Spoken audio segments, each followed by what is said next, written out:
Buongiorno and benvenuti. This is Giuseppe from the ItalianCookingClass.com. Hello and welcome. Today is a day of spaghetti al pescatore, which is a seafood spaghetti.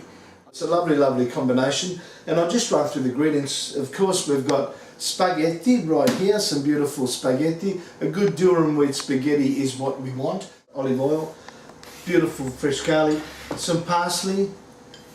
I've got some fish fillet here, some really nice fish fillet, just boneless, some prawns, some calamari pieces, just little pieces, salt of course, not this much, tomato and some mussels. Now you don't have to have the tomato, you can make this just with white wine and a white combination of natural flavours without the tomato. I like the tomato. The only difference that you would do is do everything without adding the tomato at the stage that I add the tomato. So keep that in mind. Just about to cook the ingredients to make up the sauce, and then we'll go and do the spaghetti. The water's over there simmering, ready to go. So we'll turn this on. We'll add the oil, we'll get it up nice and hot. In the meantime, we'll go and add some salt to the pasta water. Recommended is about 7 grams per litre of water, but you ain't going to do that, and it's a litre of water per 100 grams of pasta. I've got about 200 grams of pasta there, so there's about 2 litres there, a little bit more. And it is 7 grams, so the best way to do it is just to add the amount that you like. Always add a little bit less so you can taste it, and then add some more if you need to, because you can't take more out unless you add more water, of course, to change the volume, though it's important to have the taste. So I'll put that much in there, just a touch more. So I'll let that dissolve in there. Okay, good. What it's got to taste is, it's just got to be a slight difference between the water when it has no salt and the water that has salt. It has a slight different tinge of flavour, and that's enough for the pasta when it's cooking to absorb that salt and bring out its own flavour of the pasta. Okay, so the first thing we're going to do here is we're actually going to add the calamari. That takes a little bit longer, and we can probably then follow through with the prawns. They just take a little bit longer to cook. That's why I put them in a little bit earlier, so that it gives them a bit more time. So the actual fish fillet takes the least amount of time to cook. So we'll add that at the end. We're going to add this mussels now in there as well. We'll give them a little bit of cook time. Add the salt, the garlic. We'll give that a little stir. Wonderful. And we'll add the fish fillet in there as well. Nice big fish fillet. We'll break that up because we can do that. Just a little bit more like that. Perfect. Oh, you can smell those beautiful ocean smells coming up. We'll add the wine now to that as well. You can see that's evaporating. As you can see nice and close, and things aren't cooked there, they're just slowly cooking through, they're par cooked, so with some of the prawns you can see that. We'll now add the tomato in there like that.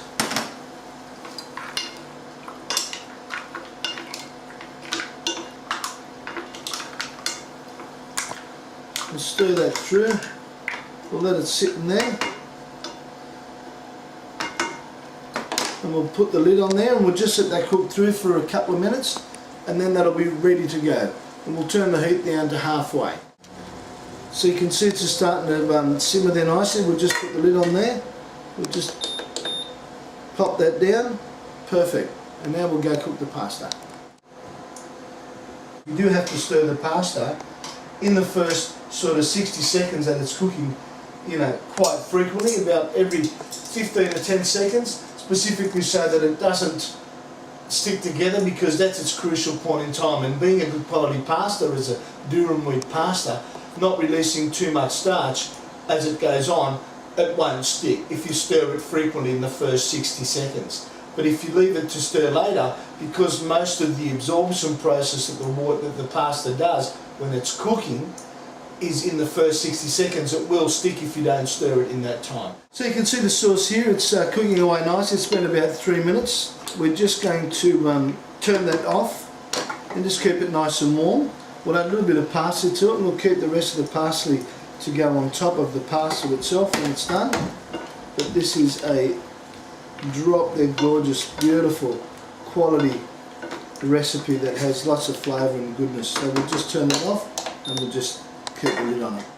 Pasta's nearly ready, not quite ready, but what I'm going to do is drain it from the pasta water into here, and I'm going to allow it to cook with the seafood sauce to actually allow the sauce to stick to the pasta and the pasta to cook some more. So by the time we serve it up, it's just the right texture with having a lot more flavour. So we'll put that in here like this. We choose not to use any of the pasta water that's in here because there's plenty of liquid in the seafood sauce already. Generally, if we were to have a normal sauce, when I say normal sauce, a sauce that doesn't have much liquid in it, we would add some water from the pasta itself. So there we go, we'll just pop that in there like that. We'll turn that up some.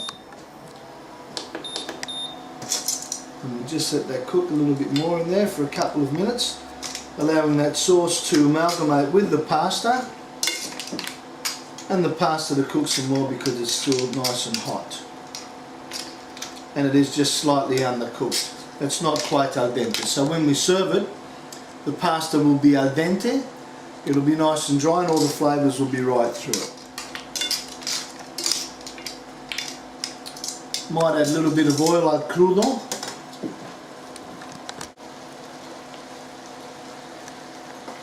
Some fresh olive oil there, it's just wonderful. If we look down here, you can see that a lot of that moisture has actually been absorbed by the pasta. So we're just about ready to serve it. I think we will. We'll turn that off, so we'll bring it over here.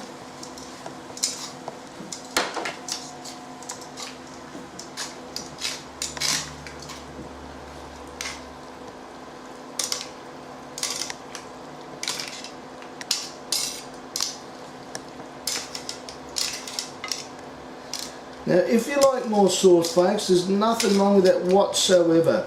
You just put more sauce in there, more tomato, whatever you like. And that's quite alright. It's actually perfect if you like it. The fact of the matter is though that as Italians, the pasta dish, the star of the show in a pasta dish is the pasta. So that's why we have this type of combination. Now this recipe is a main for one or an entree for two, and I've served it up as a main for one. This is the spaghetti al pescatore. We're just going to add some fresh parsley over the top of that. Going to add some olive oil of that, just to give it a nice little glitter, and also that beautiful olive oil flavour coming through. But it is fantastic. We'll just have a little taste of that. Oh, there's so much flavour in it, I can smell it and taste it without even tasting it. Can you believe it? Trust me, it's true.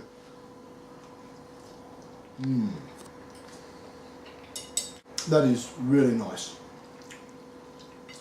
It has beautiful sweet seafood prawn flavours, the mussels, the calamari, the fish.